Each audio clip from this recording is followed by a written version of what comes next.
He began by asserting that a deal whose outcome is predetermined by coercion is not a deal. It is an imposition, and the Iranian nation will not accept any imposition. The tone conveyed was unambiguous. Any negotiated agreement that fails to respect Iranian agency is deemed unacceptable. These repeated calls for heat framed the rhetoric in no uncertain terms. Turning his attention to the US president's visit to Palestine, he said, "The president of the United States in occupied Palestine, with a fistful of nonsense and clowning, tried to give hope to the desperate Zionists and lift their spirits."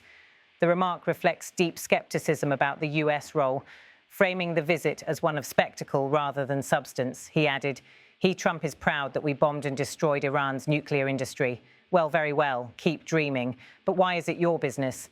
If a country has a nuclear industry, you intervene and say, what should or shouldn't be done? What in the world does the US have to do with whether Iran has nuclear facilities? Here, the speaker questions the legitimacy of US intervention and the broader narrative that Iran's nuclear activity somehow invites foreign dictates. On the mood in Israel after the June conflict, he remarked, "They are disappointed. Israel, they were slapped so hard in the 12-day war that they couldn't believe it. They didn't expect it. They are disappointed." The references to the confrontation in June 2025, where Israel's surprise strikes on Iran reverberated across the region. These comments set up what the speaker calls a morale-boosting trip by the US president. The Israeli side, wounded in reputation, sought uplift. The speaker described US words to Israeli officials as intended to help get them out of disappointment. He then raised the question of assassination of Iranian scientists. They also assassinated our scientists. Trump is proud of having assassinated Iranian scientists. Among them, the speaker mentions people like Tankai and Abbasi. The speaker qualifies, you assassinated scientists, people like Tankai and Abbasi. You assassinated them, but you cannot assassinate their knowledge. This reflects a long-standing Iranian narrative that targeted killings cannot extinguish national resolve or expertise. He claims mass protest within the US. If you have so much of ability, calm them down. Trump says, I'm a supporter of the Iranian people. He is lying. For years, the US has been imposing these secondary sanctions in a large number of countries. They are against the Iranian nation. So you are the enemy of the Iranian nation, not a friend. The speaker portrays US sanctions as a direct assault on Iranian citizens, challenging the narrative of US support. Turning to the US president's own words, the speaker quoted, I'm a deal maker. I want to make a deal with Iran. Let's make a deal. He then followed with the earlier verbatim, but a deal whose outcome is predetermined by coercion is not a deal. It is an imposition, and the Iranian nation will not accept any imposition. He next shifted to a lengthy quotation from the US president's remarks regarding military strength and Israel. The United States has the greatest and most powerful military in the right now history of the world. I can tell you we have weapons that nobody's ever dreamt of. I only hope we never have to use them. I rebuilt the military. I was proud to do it. But some of the things I hated to do, I hated certain of the weapons because the level of power is so enormous. It's so dangerous, so bad. But we have to do what we have to do. We make the best weapons in the world, and we've got a lot of them. And we've given a lot to Israel, frankly. And I mean, BB would call me so many times, can you get me this weapon, that weapon, that weapon? Some of them I never heard of, BB, and I made them, but we'd get them here, wouldn't we? And they are the best. They are the best. But you use them well. It also takes people that know how to use them, and you obviously use them very well. But so many that Israel became strong and powerful, which ultimately led to peace. That's what led to peace. He underscored that statement as a marker of US-Israeli defense cooperation and the US president's own proud self-narrative. The speaker then turned to a dramatic recounting. So as we celebrate today, let us remember how this nightmare of depravity and death all began. 2 years ago, on the eve of the Simchat Torah holiday, thousands of innocent Israeli civilians were attacked by terrorists, and one of the most evil and heinous desecrations of innocent life the world has ever seen, the worst slaughter of Jews since the Holocaust. The cruelty of October 7th struck to the core of humanity itself.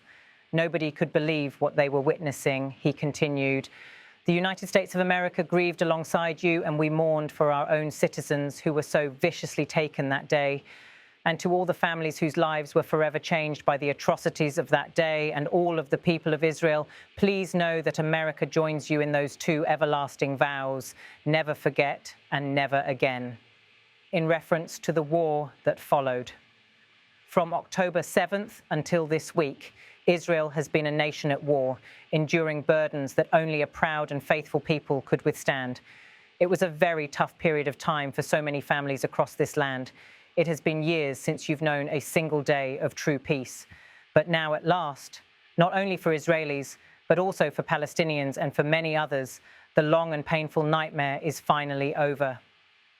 In his review of the regional dynamics, and as the dust settles, the smoke fades, the debris is removed and the ashes cleaned from the air, the day that breaks on a region transformed, and a beautiful and much brighter future appears suddenly within your reach. He declared, "This is now a very exciting time for Israel and for the entire Middle East, because all across the Middle East, the forces of chaos, terror, and ruin that have plagued the region for decades now stand weakened, isolated, and totally defeated. A new coalition of proud and responsible nations is emerging. And because of us, the enemies of all civilization are in retreat." He then drew connections with the US role and operations, thanks to the bravery and incredible skill of the Israeli Defense Forces and Operation Rising Lion. That operation name appears in the transcript. He added, "Look at that central casting. Let's put him in a movie. Look at him. Great job. And my people love working with you, loved it. They work so well together," he further claimed. But many of Iran's top terrorists, including nuclear scientists and commanders, have been extinguished from this earth. And with Operation Midnight Hammer, boy, that's a great name for that. Then, what we did last year, the United States military flew 7 of those beautiful B-2 bombers. They look so beautiful. All of a sudden, they were always, I thought they were pretty planes. I had no idea they could do what they did. In fact, we just ordered 28 more of them, a little updated version. We ordered a whole pile of them, and almost 100 other planes went with them, including fighter jets. And we had 52 tankers, big, beautiful, brand new tankers that were loading them up 4 or 5 times. They've traveled 37 hours back and forth, think of that. But we had tankers all over the sky for all the other planes, he emphasized. So we had 52 gas stations in the sky. That's what they call them. So we dropped 14 bombs on Iran's key nuclear facilities, totally, as I said, originally obliterating them. He then claimed, "Together, we stopped the #1 state sponsor of terror from obtaining the world's most dangerous weapons." And if you think about it, if we didn't do that, we took a big cloud off of the Middle East and off of Israel. He returned to pacing the logic of diplomacy, and it was my honor to help. But it isn't it true, though, that can you imagine the same, let's assume BB, the same documents we had, everything the same. But you had somebody out there that was, in the opinion of everybody, all powerful in the Middle East. They took a big hit, didn't they? Didn't they take a big hit? Boy, oh boy, they got hit from one side, from the other. Then can you imagine, and you know, it would be great if we could make a peace deal with them. And I think that's big. Would you be happy with that? Wouldn't it be nice? I think because I think they want to. I think they're tired. Somebody said, "Sir, they're starting their nuclear program again." I said, let me tell you something. They're not starting anything. They want to survive. The last thing they want to do is start digging holes again in mountains that just got blown up and start. They're not doing. They want to survive. Okay, but I think we have a chance. He then finishes by invoking a team. "Steve, you and I think Jared, come on, I'll call you back for another one. We always bring Jared when we want to get that deal closed. We bring Jared, but Steve, you and Jared and the General and Pete and Marco, you'll get that deal done easy. I think that'll be easy."